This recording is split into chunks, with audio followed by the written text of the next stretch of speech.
Hi, this is Dr. Paul with Car Injury Care TV, and I'm talking with Dr. Joe Papia, where we answer the most common questions relative to automobile accidents, medical and legal. And the question we're talking about with Dr. Papia today is a lot of times patients are afraid to file for that they've had an accident for fear of a rate increase. So that's what we're going to talk about today.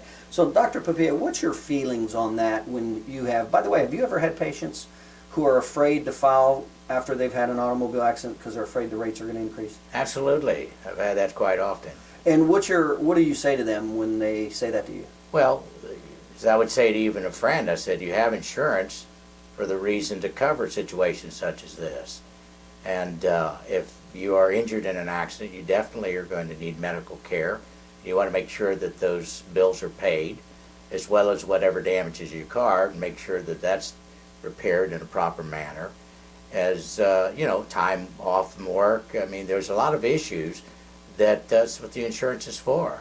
Well, let's start with one at a time there. So what's the most negative factor that could happen if somebody does not file an insurance claim after an accident because they're afraid the rate's going to increase? What's the most negative thing that they could look at happening? In my opinion, it would have to do with medical problems down the road. I mean, injuries that sometimes are sustained, and the person may interpret it as a mild discomfort, and it can snowball into problems neurologically. I mean, nerve involvement, disc involvement. So it's just senseless not to report it and get properly evaluated as to your injuries and the extent of them. Have you had patients before who that has happened to? They have not filed their accident and injury report, they have a problem down the road, and then their insurance just flat out denies paying for them? In my old career, probably a few, yeah. Mm-hmm.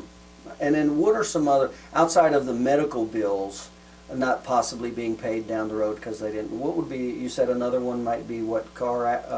As far as repairs on the car, of course, you're going to be paying out of your own pocket. And again, sometimes a person, is going to look for the cheapest repair. And whereas if you have the insurance that's covering it, you have a recourse, I think, to get the best care as far as the car is concerned, as well as for yourself.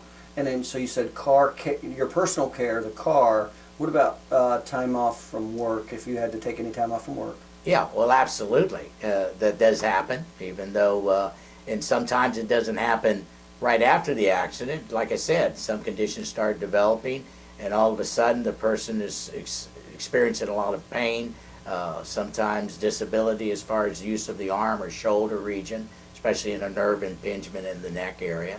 And so by initiating it up front, that that's covered. If something down the road, either from right when you have the accident that you can't work, or down the road if you're having to have treatment and you have to miss work, go to doctors for different things, be off because your car needs to be repaired. So I think it's just silly not to report the accident. Mm-hmm. And so you're really talking about personal care, you're talking about any damage to your car taken care of, you're talking about any time off from work potentially.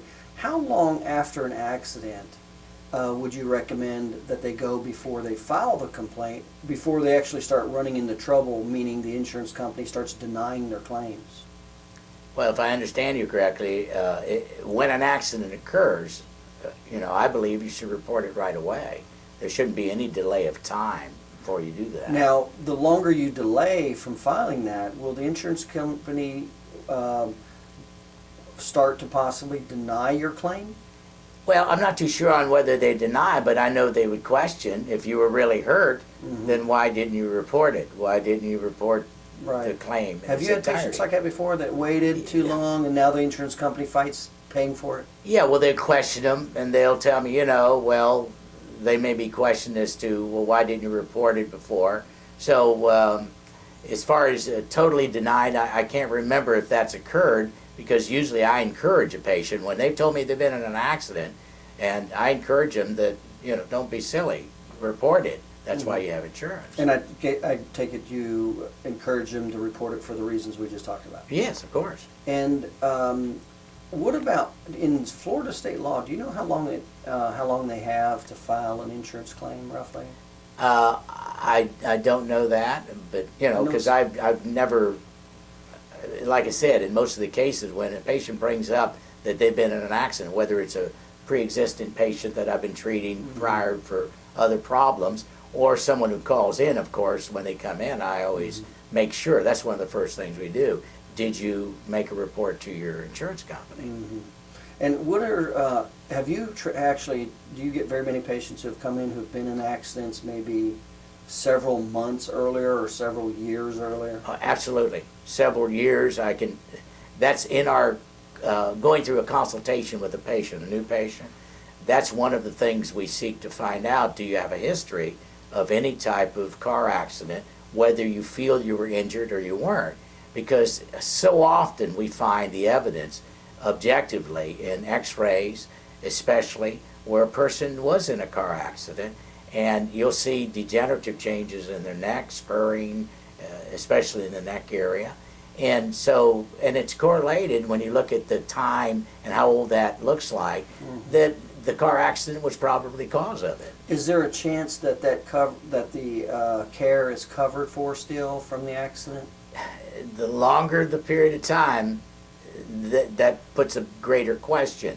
I'm not sure on the Florida law exactly as to the amount of time you have until you report, but I have had, in a few cases, I've had some that had, let's say they had an accident, they went and got it checked, they did record that, yes, I was in an accident, I was hurt, went to the emergency room, and the emergency room said, oh, you've just maybe strained it or sprained it, and just take some aspirin or whatever it is, or use some heat or maybe some ice, and down the road they start to feel a little better.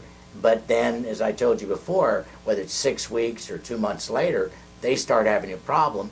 Well, I found that some of those are actually, they reported back to the insurance people, and that case is open. And it sounds like it was open because they filed it originally. Right. So that's why I always encourage them. That's what you should do. Okay. So the bottom line is, if you're afraid to file an insurance report because of your rates are going up, the bottom line to that is what? Don't be foolish. Report it. File the report. All right. All right, very good. This is Dr. Paul with Car Injury Care TV, and for more, Dr. Papia has created over 50 videos on common car accident injury questions and answers, and you can pick those up if you go to papiachiropractic.com/auto accident. They're right there on his website, papiachiropractic.com, and head over there now and you can pick those up. I'm Dr. Paul, and we'll talk to you later. Bye.